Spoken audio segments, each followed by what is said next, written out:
And we are live. Ladies and gentlemen, welcome to episode 4 of Tocsin Bang Tales from the Bunker. As you can see, slightly different surroundings this week, and that is because this is quite a special episode. My guest this week is Mike Scott from 28 Group Observed. He is going to talk about, he's going to talk a little bit about the technology in ROC posts. Mike is the man behind getting the original warning equipment working again, and also behind getting the original communication system working again. So we will bring him in, and I will unmute his microphone. I will do the split screen, and I will bring you in. Mike, good afternoon, or sir, good evening. Good evening, all. Thanks very much for joining me, and thank you very much for explaining a little bit of how all this equipment restoration came about. If you would like to start by maybe how did you get involved with sort of 28 Group, and from that involvement then how did you become interested in sort of getting the original technology working again? My involvement with 28 Group. Initially, I worked with a gentleman who was one of the clerk of workses at an organisation I worked with, and he went by the name of Hamish Carr. And I developed an interest in the bunkers and things like that, and was looking for post key, T-bar key, and I was recommended to try asking Hamish for one. He immediately asked me what I wanted to do with it, and then showed me Abernite Post, which was his local post, and then I discovered that he was actually group commandant of 28 Group. Right, okay. So online, I discovered 28 Group were restoring their HQ in Dundee. So I emailed and had no response. Sorry for that, Gavin. But then I got an email on one of the telecoms groups I was on. Did anybody have a particular type of telephone bell? So yeah, I've got a spare one. I brought it along, had a tour, and as soon as Gavin realised there was an electrician, that was me. I was in. And apparently you're not allowed out until you're in a box. How long ago was that? That's got to be about 7 years, I think, in total now. Okay. Okay. I think 6-7 years we've been doing it. It's scary how fast the time flies. Yeah, just a bit. I mean, you've been involved with most of the sort of electronic side of getting things working again. Obviously, things like the sort of the main fuse box, the main fuse panel. You've sort of completely modernized that from. I mean, was that using 1950s, sort of taking out old 1950s technology and replacing it with modern stuff, or things like that? Yeah, that was the main ventilation control panel. Somebody in its reasonably recent history had put 240 volt through the 24 volt control stuff, and it had all just burnt out. Some of the contactors, the originals, were seized. So one of my jobs was stripping the entire panel down and building a completely new control panel hidden in the back of the original. So it can't be seen, but it's doing all the motor driving functions and switching. So to all intents and purposes, nothing looks like it's been changed from the outside. And even if you open the control panel, you can't see the new stuff unless you take the back covers off. So yeah, I mean, it's a pretty incredible piece of sort of restoration, because as you say, from the front you can't see it. Looks exactly the way it was, and then everything's hidden in behind, but yet it operates everything. I mean, it's the fact that the original ventilation system, the heating system, you've got all that working again. In fact, I was there one of the nights you turned it on for one of the first times, and the heat that came out of it was absolutely incredible. It's quite a powerful heater. Certainly you wouldn't want that running in your house. It's a big 3-phase heating bank in the main air intake for the building. And since then, the group's been joined by Sandy, who is a refrigeration engineer. So we now have part of the refrigeration plant working. So we can heat and cool and dehumidify, which is a pretty major step forward. That's awesome. Well, listen, one of the main, I think, things that you're known for now is obviously making reproductions of some ROC items that are quite hard to get, and also for the original warning broadcast system and for the teletalk, the communication system. So I think we will go into this picture here. Now, hopefully you're able to see that picture on your screen okay? Yes, I can see the picture. Good. If at any time you freeze or anything like that there and you can't see the photograph, just let me know and I'll explain it to you, and then you'll know what you do. So you've sent me all these photographs. So would you like to tell everybody basically what they're looking at in this photograph? Righty. What you're looking at in this photograph is our Handle display. Now, Handle was the name given to the Cold War warning system, which the console on the lower left, the cream and blue console, was situated at Strike Command. Now, when there was a nuclear launch detected, the duty officer would turn the key to the system on position. The two lights would come up to show that the telephone lines were connected. He would then press the red button and hold it down. The two X and Y path indicators would switch from open to seized. They would seize the speaking clock circuits. The speaking clock would be dropped out, and the speaking clock circuit was used to patch the speech through to 250 carrier control points, which you are now seeing. The two lights at the top, X and Y path, would light up. There was a sounder went off, and the police officer on duty would pick up one or both red handsets, and he would hear the message, "Attack warning all areas." He knew then that we were under nuclear attack. He would then hang up the handset. He would insert his key into the key switch on the front and turn the master key to on. He would then go through a series of giving a verbal attack warning, and then a siren attack warning, and then he would cycle that 3 times. And that would give an attack warning to the speech receivers, which were sited in every ROC post, in power stations, police stations, fire stations, hospitals, and out in the rural community you would maybe have a small village with a pub, and the pub would have a speech receiver as well. Now, when he went over to the siren trigger, the panel that you just saw that Al flashed past was the control panel, which would switch on a large 3-phase siren, and these were in strategic locations round major cities, and you would then have the attack warning given by the sirens. The attack warning was a rise fall on the siren, which was controlled by an audio signal fed over the telephone line to the signaling receivers.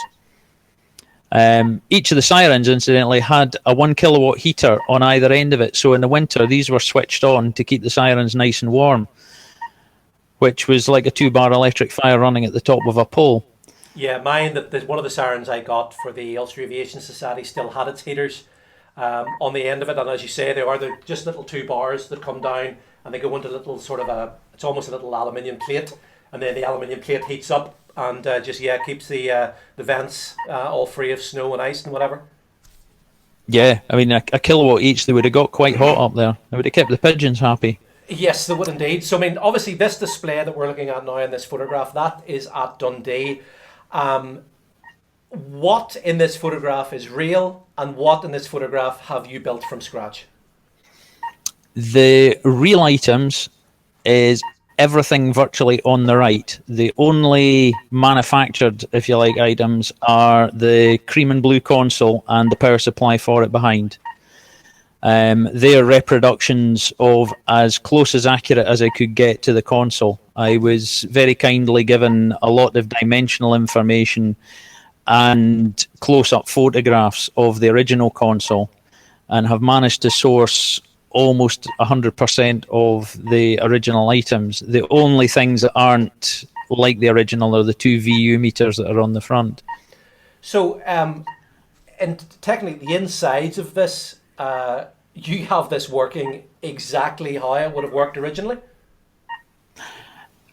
The actual operation of it, yes. The circuitry is totally different because we have no files or records at all of any of the circuitry. Although we have a photograph of one of the circuit boards, there's nothing to show us how the system originally was connected. But as for function, it functions identical to the console, how the console would have. Even to the point of when you pick up one of the red handsets and the console isn't active, you hear the period speaking clock through it. Oh my! I did not know you'd done that. That is genius. Oh, that is brilliant. That is so authentic. That is actually ridiculous. But I'm not surprised that you did that, because that is the length you would go to for originality. And I think for people to see, I have a photograph here of one of the original consoles, and I think you can see for yourself what an incredible job Mike has done here. It, it looks absolutely fantastic. And I mean, do we know how many of these consoles there actually were? We don't have an exact number, but there were 2 injection points that we're aware of. Each injection point would have had a console in operation, a console spare. Mm-hmm. British Telecom stores would no doubt have locally a spare console for both locations, one minimum. Mm-hmm. So you're looking at 6 at the basic minimum. There was probably 8, 10 maybe at the very most. Okay. We only know of, I think it's 3 originals that are still left. Right, okay. I mean, in terms of then incorporating this into the system, I mean, when was it that you sort of, obviously you have an interest in telecoms in general, but when was it that you realised that you could actually do something with the system, and, how long did it take you to work out how the system actually operated? Obviously there are tones involved, that the actual, the warning system, the carrier control point, makes certain tones that operates all the speakers. I mean, how long did it take you to actually work out that was the case? It took a fair bit of time to work out how to get it to operate the equipment as it was used. It would have been a simple case probably to strip out the guts of them and sort of do a behind the scenes smoke and mirrors to make it look like it worked. Mm-hmm. But I have this need to make things work as they were originally. Yeah. So rather than there'd been a lot of people up to that point where they had the WB receivers and they were just connecting in MP3 players to the speaker, and to me that's damaging original artifacts just to get them working. Yeah. So I set myself on the path of trying to get a small device that would be simple to make and cheap to make, that we could get the WB receivers working. The teletalks themselves, that was quite simple because I already had telephone equipment that was connected over the internet. Mm-hmm. So the teletalk equipment stuff, that was a piece of cake to do really for me, because I knew the technology. Yeah. But the carrier equipment, getting all the tones and the tones generated and figuring out how to do it, there was a lot of what we call breadboard work, where you just build a little circuit, see if it works, and modify things gradually until you get the results you want. Yes, understand. And so in terms of then discovering, I mean, I remember the first time you sent me a short video. I believe it was out in your garage, and you had shown me the terminating unit, and you'd showed me the what do you call the box in the wall, the private wire box on the wall. I can't even remember the name of it. All right, yeah, the Case 200. The Case 200. That all wired together, and you pressed a button, and everything just worked. And I remember the first time you showed me that, I couldn't believe that you got the tones correct. Now, were you able to find a record that told you the exact tones that had to play, or was that something that was in public knowledge? It wasn't. To a point, it was in public knowledge. I'm a member of the Telecoms Heritage Group, and there's an archive of British Telecom and GPO documentation. Mm-hmm. And some of the WB kit is fully documented on there. Mm-hmm. So I was able to get a rundown of what tones were used and the frequencies generated, and some of the circuit diagrams were still available. The only stuff we don't have is for the cream and blue console. There is no paperwork for that at all, but then they were reasonably top secret and quite rare. Yeah. Yeah. Well, I mean, I'm going to switch back to your camera now, just so you can get a little demonstration. But you have just behind you there one of the boards, which you would have found in the monitoring posts. And I think you've done the same thing here that you did for me at Portadown, that you made up a little MP3 player with a little remote control, and you can sort of set all the tones off independently whenever you want. So would you like to do a little demonstration of sort of just the attack warning red and the confidence? Well, you can actually hear the confidence tick in the background, but I think a little attack warning red would be good. We will do an attack warning red. This will get Bob McIntosh on edge as usual.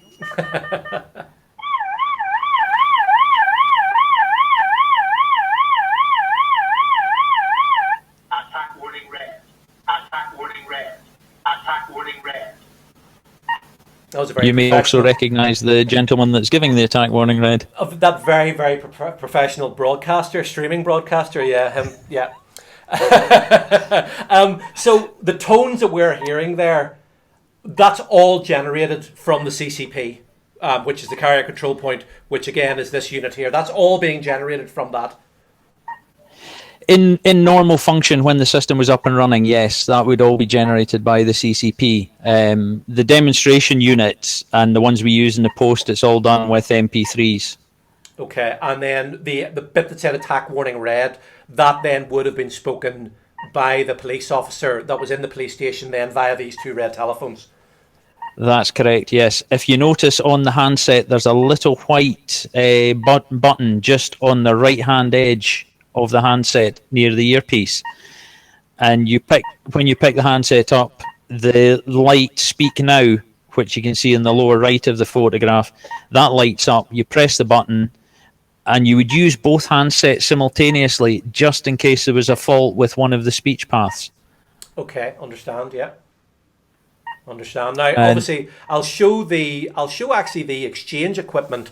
Now, you were very, very lucky that one of the members of 28 Group, Stephen Dalton, is a BT engineer. And there's somebody phoning my phone.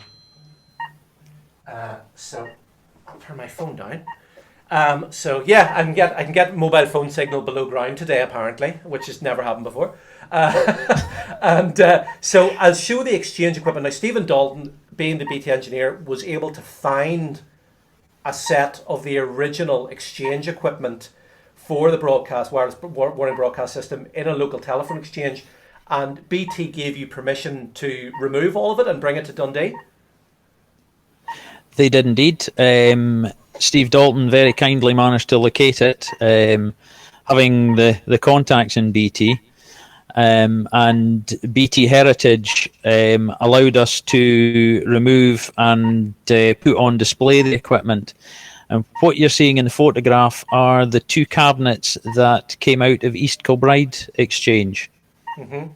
They are the cabinets that contain the equipment that was connected directly to the CCP. And in East Kilbride, that was literally across the road. The police station was across the road from the main exchange. Okay. So your left-hand rack, the top shelf, as you're seeing now, is the equipment that was directly connected to the CCP, and the lower shelf is the equipment that distributes that signal back out to all the speech receivers and siren receivers. And one of the things we were very lucky to get as well was all the paperwork that was stored with the cabinets. So we know where in East Kilbride all the sirens were, where all the speech receivers were, and how the whole system was put together. So it's nice from a historical point to get a little capsule of one of the warning areas. Yeah, no, I think I've actually read that documentation, and I was quite amazed to see that quite a lot of the sirens were either on hospitals or schools, which is quite interesting. Majority of the sirens were on schools. East Kilbride's, particularly in the Rolls-Royce factory, they had their own siren and receiver, and they apparently had their own semi-hardened accommodation as well. Right. Okay. Okay. So I mean, this I think I'd flashed this photograph quite quickly. Is I That's the one. think this what was this particular piece connected to then?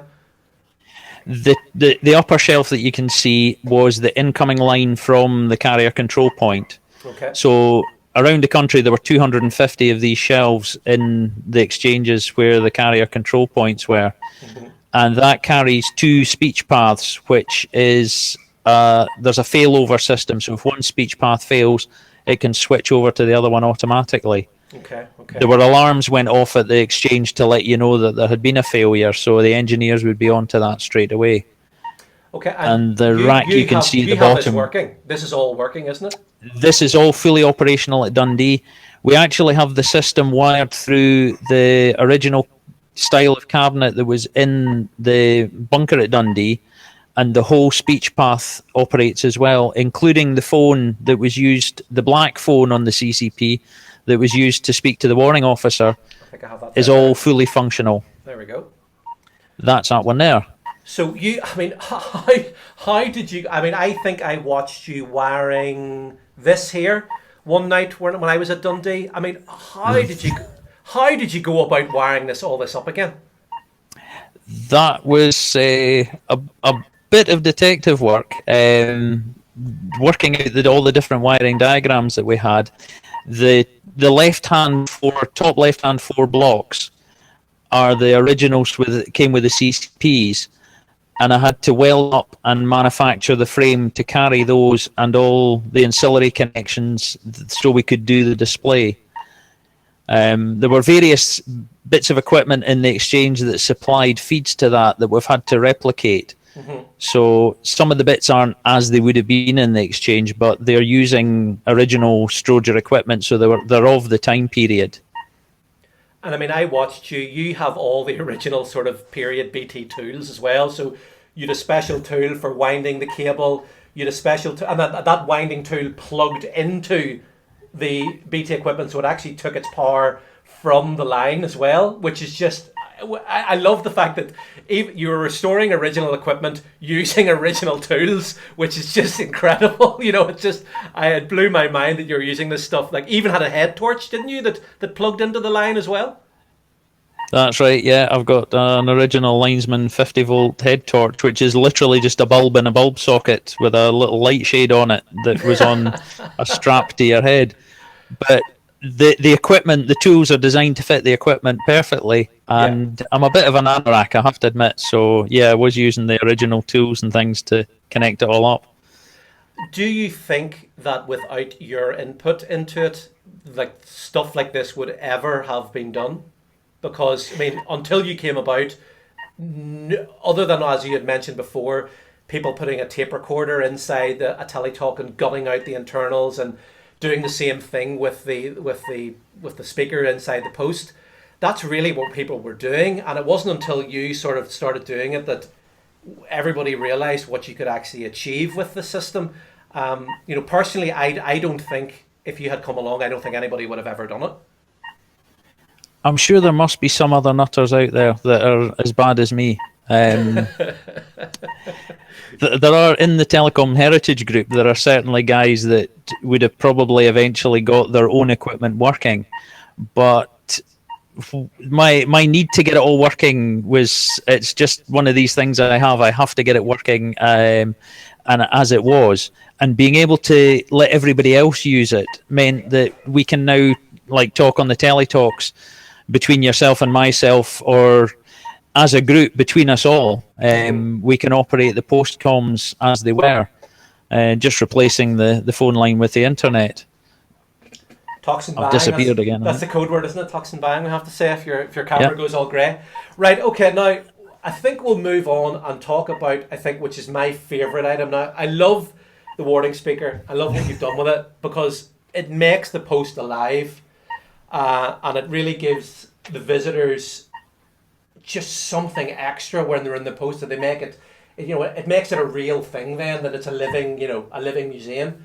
And the reason why this week I wanted to do the stream from the post was because of, I think this will be your legacy, is getting the teletalk system working again. And what it has done with us is it has allowed bunker enthusiasts to talk to one another from their bunkers, to be able to talk to people on their mobile phones and stuff like that there with software. And I remember the first night we did it, I had my system all hooked up in my kitchen, and I think there was 3 or 4 of us all on teletalks saying how good the audio was, and we just couldn't believe. And then when we sort of realised that this is probably the first time these units have been used since 1991, and that was maybe what, 5 or 6 years ago. Must have been, yeah. Must have been about 5-6 years ago that we got that system, part of the system, operational. Yeah, so we were involved in that sort of, a bit of a little tick there to say that's something that we have done. So what we're going to do now is I have a camera over my shoulder. It is pointing at my teletalk. I'll go mic full screen and you can see Mike's teletalk. What we're going to do now is conduct the first ever interview via teletalk streamed over the internet. So this is either going to go unbelievably well or it is going to go unbelievably badly. So what I'll do is I will put the teletalk camera on. I'm going to mute Mike's microphone just so there's no feedback. And I will do that now. And then the rest of our interview, until sort of such time as it's time to say goodbye to Mike, will be conducted via the teletalk. So Mike, if you want to mute your speakers, I will mute your microphone now. Okay, so Mike is muted, so I will swap over to the teletalk and I will open it up. There are currently 2 other participants in the conference. Okay, so what you can see now is we have this red flashing light in the top corner, and that is to tell us that the system is working. And down here we have a call button, and that originally would have called the intergroup headquarters, and then we have a transmit button and we have a volume button, and then we have a speaker here and we have a microphone up here. So Mike, can you, if I press the transmit button, Mike, good evening. How are you receiving me? Over. I am receiving you loud and clear, Al. Over. Yeah, this is, I remember the first day we did this and I wired it up down in the post and it was mind-blowing how clear the audio is. Could you tell the viewers how the idea of getting the system came about, getting it working again came about? And then if you take a short pause, then I'll ask you another question. Over. Okay, the system itself, well, I started restoring Abernite Post and collecting the equipment. I got hold of an original teletalk, which was in, fortunately, perfect working order. So, being a bit of a telephone nerd, I thought this thing has to be just a standard telephone, because it worked over 2 telephone lines. Although it's a dedicated phone, effectively it works over a standard phone line. So, with a little bit of tinkering and having a phone exchange at home helped, I managed to get the system set up so I could speak to over one of my internal exchanges. It progressed from that because my interest in phones, I'm also connected to other telephone collectors over the internet using a little box of tricks that converts a standard phone line into effectively an internet signal. So it was a natural progression from that to see if I could do that over the entire system to get the system operational again. And we did a couple of trials and it seemed to be working perfectly well. And we're now at the stage where we have wireless internet connection at remote posts, and we can talk as we would have been over the telephone lines. Over. So, I mean, I remember getting the little PDF that you had drawn up about all the equipment that was needed to do it. Obviously, the system I'm running now is also running this live stream. So I have a 4G modem below ground with a cable running up the original fixed survey meter pipe, which is where the Geiger-Müller probe would have gone for the Geiger counter. And I have it running up onto the surface, and then I have a antenna just on the surface, which is giving me my internet connection. So, I mean, how long then did it take you to work out the sort of the equipment that you needed for the posts that would enable them then to sort of, splice into the original equipment? It took a fairly short time to get the equipment together, because I knew what I was looking for and how to get it operational. The tricky bit was integrating the WB system into the whole thing as well to make that operational. But as for the Teletalk, it was quite straightforward, because it's just what we call an analog terminal adapter, which converts the internet signal to a standard phone line, and then a wireless internet node, which gives you virtually mobile data onto a standard network connection. The only thing that I have yet to get fully functional is the call button, and the call button was used to alert the post display plotters at group control that the post cluster wanted to talk to them, but that will eventually be fully functional.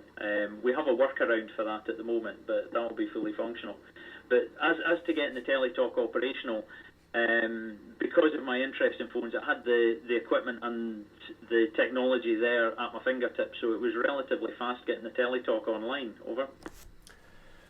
Yeah, I mean, I think that's the thing that everybody is blown away by, is how quickly the whole system sort of became available. I mean, I remember when you first talked about getting it working again, and it was only seemed to be a matter of weeks before you sort of had a working prototype, and then you started giving us the links of where you could buy the modem, where you could buy the modem, where you could buy the 4G router, the best SIM cards to buy. Then obviously people had to go out and decide where they were located in parts of the country, what would be the best service provider to go with.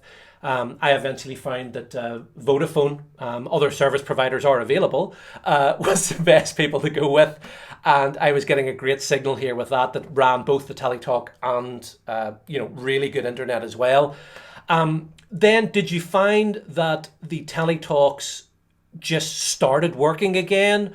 Or did you find that there was an issue with things like, obviously being in posts for, 15, 20 years, there was a lot of degradation with them. So the things like microphones, I know microphones had to be replaced. And if you'd like to talk about then, obviously with David Shaw, who I interviewed last time, his involvement in sort of helping you with the project then, over. My Teletalk, my personal Teletalk, I was very lucky that was 100% operational. But some of them have required quite a bit of work to get operating again. I think part of the problem was people were trying to operate them. They didn't know what connections and voltages. So some of them had been fried, literally, by putting the wrong connections through. Some of them had just deteriorated with age. But as for repairs, David Shaw has been absolutely outstanding in getting Teletalks back into operational status. There are some of the components in them that are just no longer available, and he's managed to get workarounds for those. We managed to find online, there was a chap selling a stock of the speakers that are inside them. The coils go eventually, and he had a stock of new speakers which are identical, so we're very lucky in that respect that we have spares for them. But quite a few of them have suffered with age.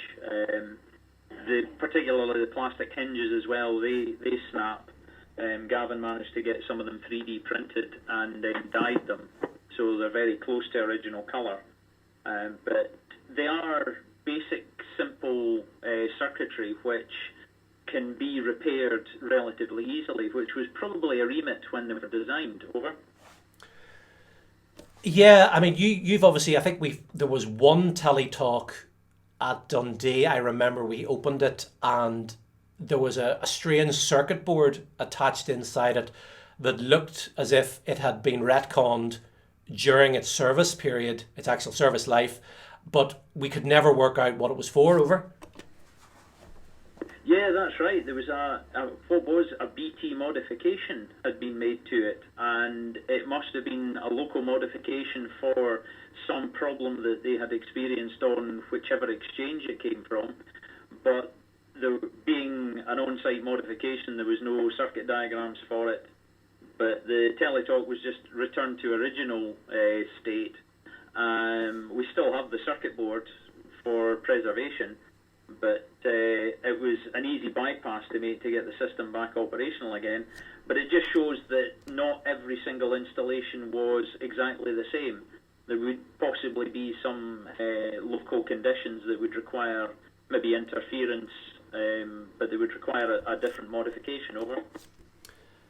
I know I've asked you this question quite a few times. Why is the audio quality so good? Over.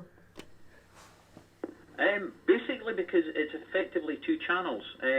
Unlike a normal phone, you don't normally press to talk and release to listen, which is one of the reasons. It has a nice simple circuit to it, which is very reliable, good speech quality.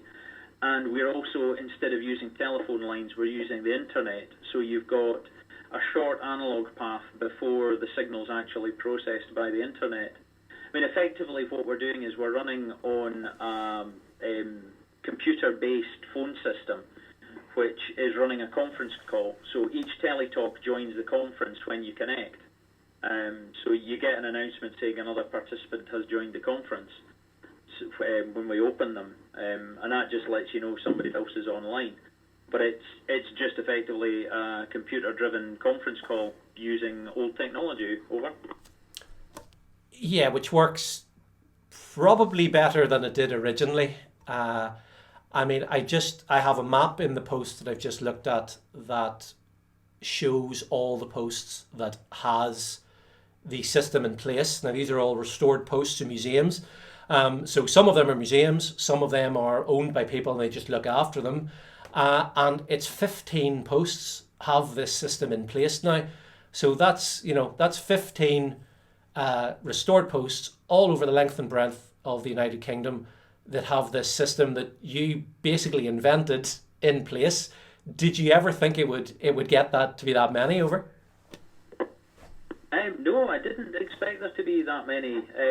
Apart from the restored posts as well, we also have ex-observers who are able to use a mobile phone app to join into the conference. We can give them the connection details, so they can actually join in from mobile phone app and connect. And as you possibly heard, there are more than you and I on the conference at the moment. We have other participants in the conference, so somewhere somebody else on a teletalk is listening in. Over. Okay, so let's do a little demonstration of that. I think it actually might be Ewan McGowan. Are you there, Ewan? Over? I am here, Dundee 99 post There are mobile. currently Over. 3 other participants in the conference. We've just had a load of other people log in. We've just had a load of other people just log in. I've heard, I think it said 3 other participants, so I think we have 2 other. Ewan, good evening. As a former observer and a former observer who was at a group headquarters, I take it using this system obviously takes you back. Over?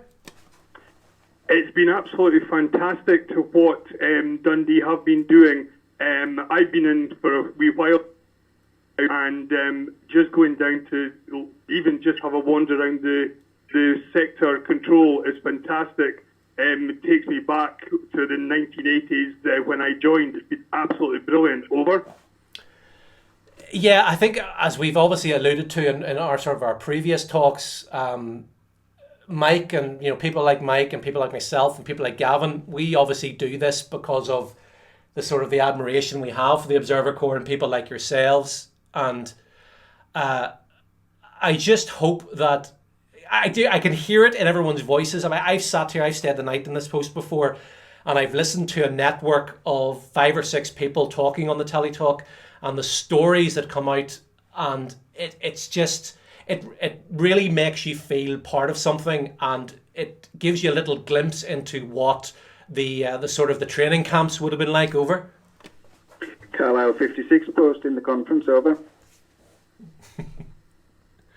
David, good evening. How are you? Welcome back after our talk the other week. Over. Yeah, nice to join in just briefly. Just say hello and pass on my appreciation to Mike for the system. And I'm using the mobile phone app at the moment. And very pleased to be able to do this. I just wanted to comment on the anniversary of Stand Down. I don't know if you remember that night when several of the posts were all in operation, and on the teletalk all night. And it was just like when we were on exercise many years ago. It was just chewing the cud over the teletalk in the small hours. It was quite emotional all over. Yes, that night will stay with me for a long time because I think it was the first night when a lot of people had used the teletalk again after all those years after Stand Down.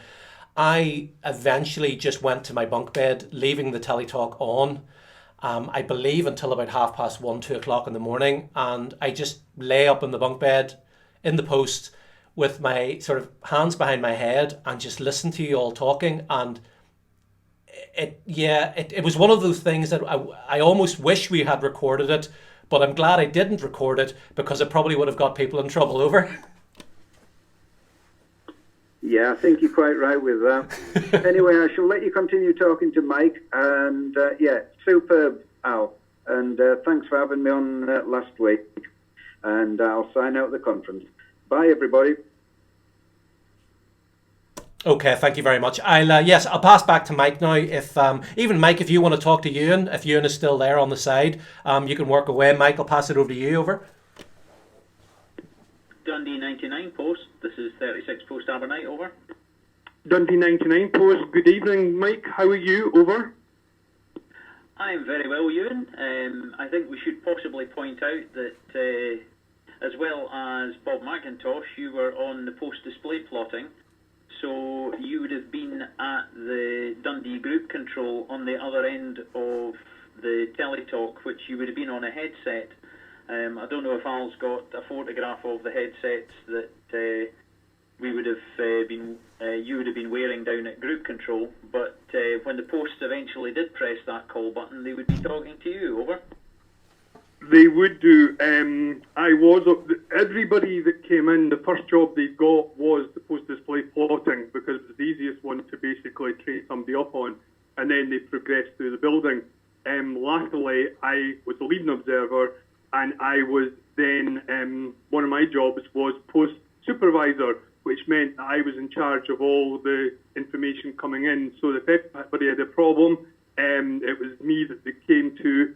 Any of the post-display plotters had a problem, it was me that they came to, and basically there was a chief observer in charge of the whole balcony, and there was a leading observer in charge of triangulation, and a leading observer in charge of the post-supervisor. Over. I'm sure Al could probably do a whole programme on you, Ewan. Over.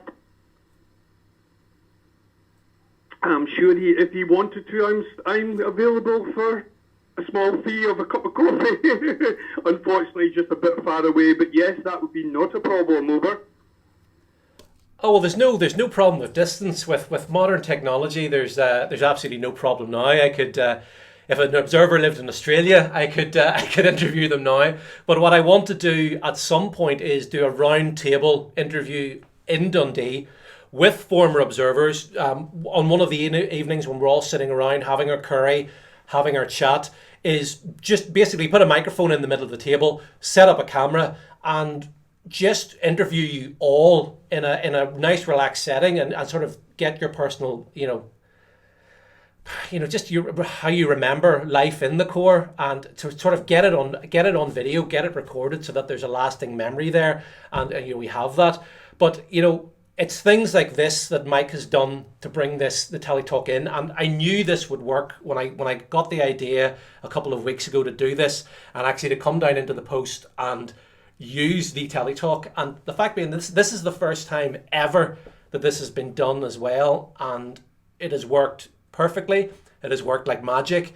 And the fact that a couple of observers have been able to log in as well and to talk at the same time just makes it that much more special. So I want to thank yourself, Ewan. Thank you very, very much for logging in and doing this. And also to David Shaw for coming in as well. So what I'll do is I'll go back to you just for a final, just to say, you can say goodbye if you want to, there's no problem. And then what I'll do is I'll pass back to Mike then, and we will get this interview over and done with, because we're into 45 minutes now. Yes, so we'll go another five minutes or so. So Ewan, I'll pass it back to you for a final, and then if you come back to me, I will end the teletalk side of things and go back to the video side of things. So Ewan, back to you. Over. Thank you very much for having me. I didn't actually expect that, so it's been brilliant.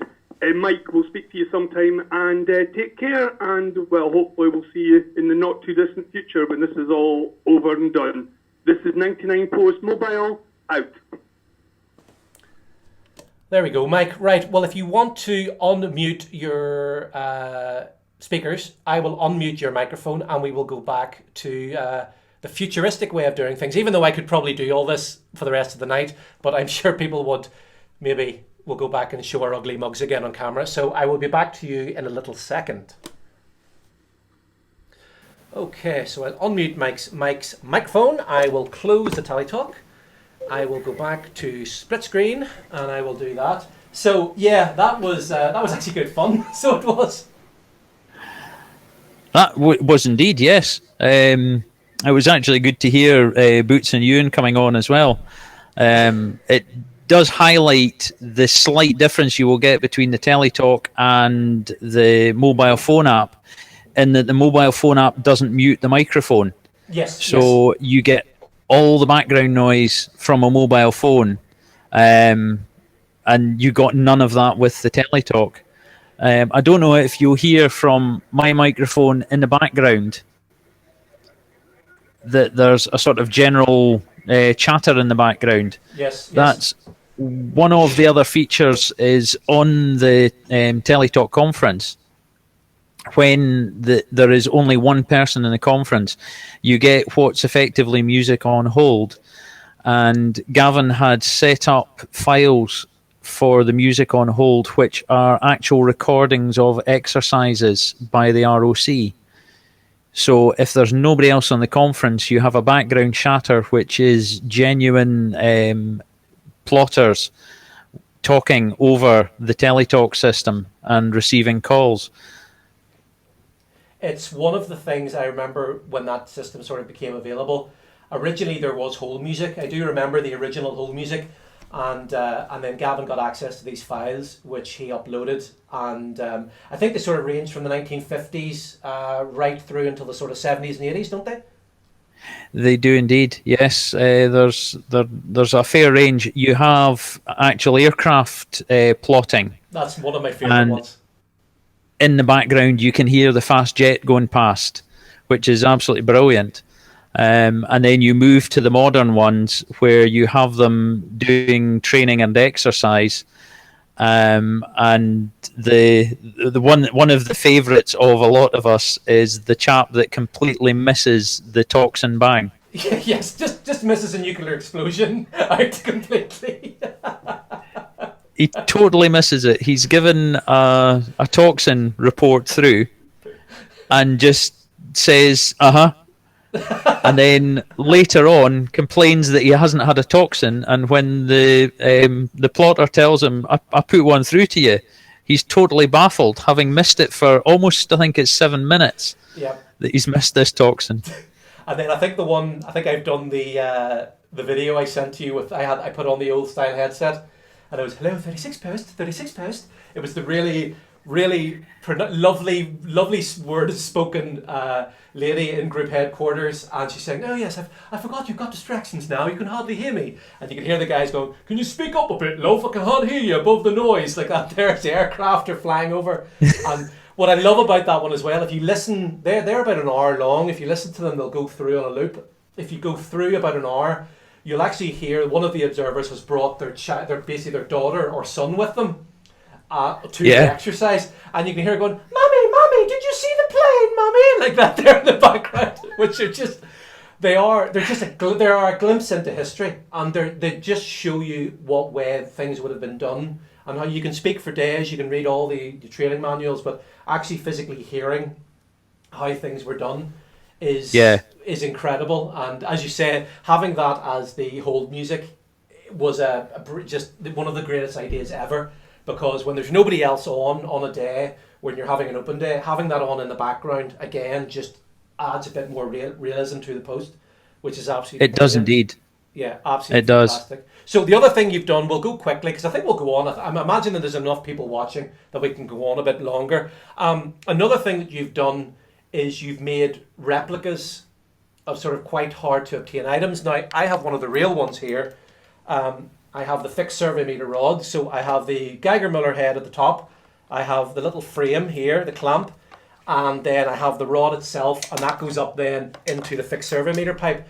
So you have made complete replicas of all of these. So when did you first get the idea to do that? And sort of, I love what you used to make this item here. How did you go about then making the replica of this? The problem I had when I started restoring Abernite was the items were so extremely rare and so very expensive when you found an original that to be able to demonstrate something to somebody and just point at a picture and say, well, we would have had one of those and we would have had one of those, to actually make a replica, it's a lot easier to show somebody what you actually had. So I set out to make myself one, and then discovered that I was allowed to take one of the probe rods, the handles off, and I made silicon rubber casting of it, and then was able to produce resin casts of the handles.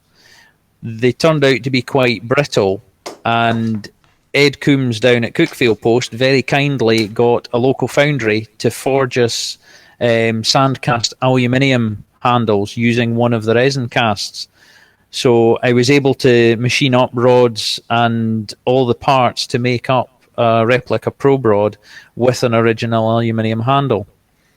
The bracket at the top that holds the actual probe, they are incredibly rare. There are quite a few people with the probe rods, but the brackets are incredibly rare. Again, I was able to copy one of the originals.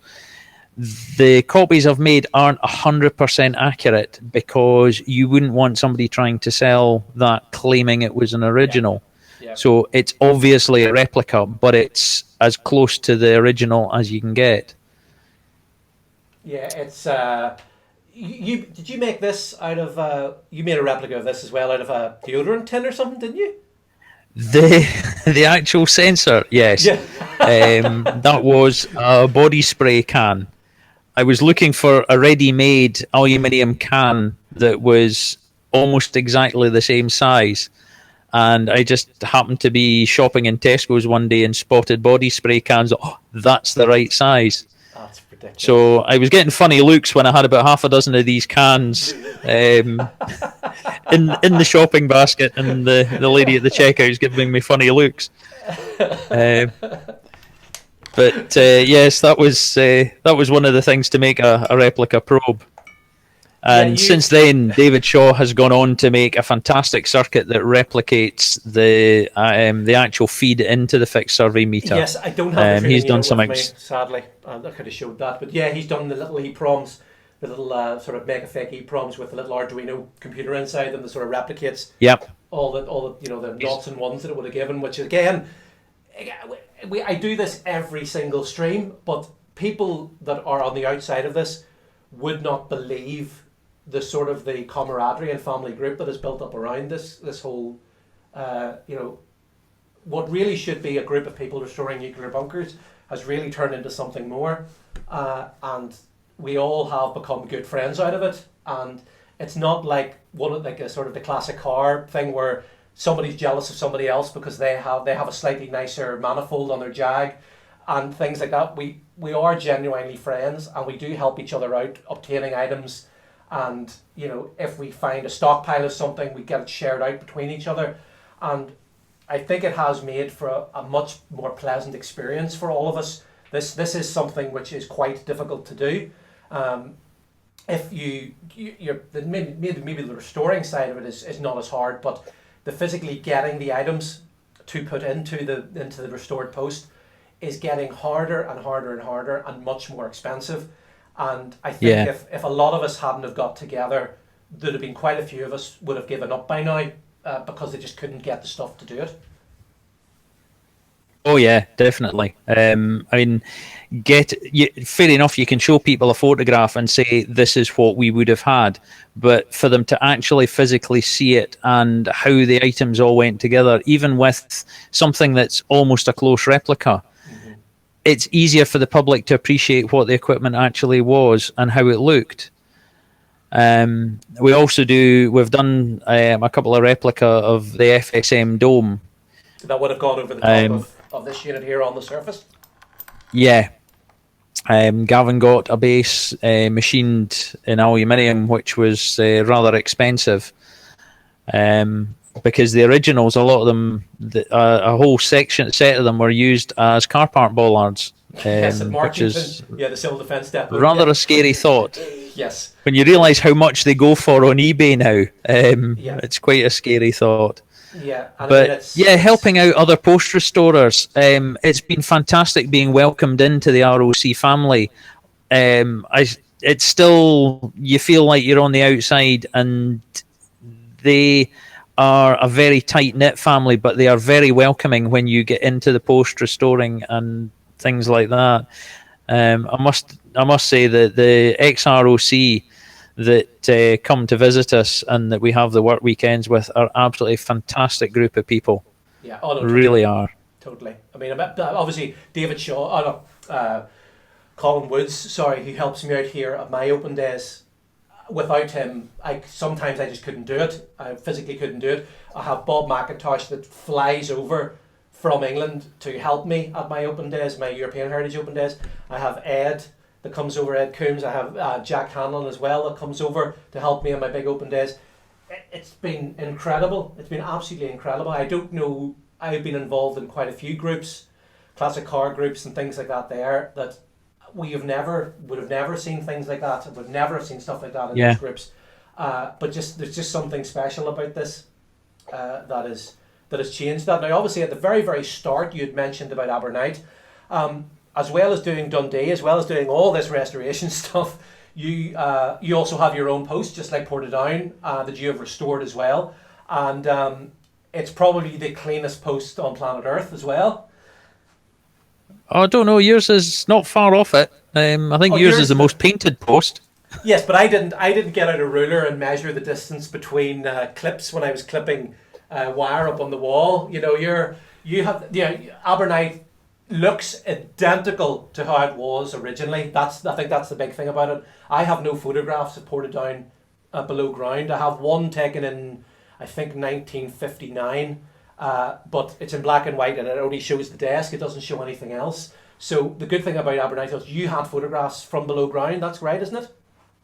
No, I had no photographs of it when it was operational. I have photographs of at stand down, what condition it was in. Hamish had one photograph of it once it had been closed. Okay. And from that I was able to know where all the equipment had been on the walls.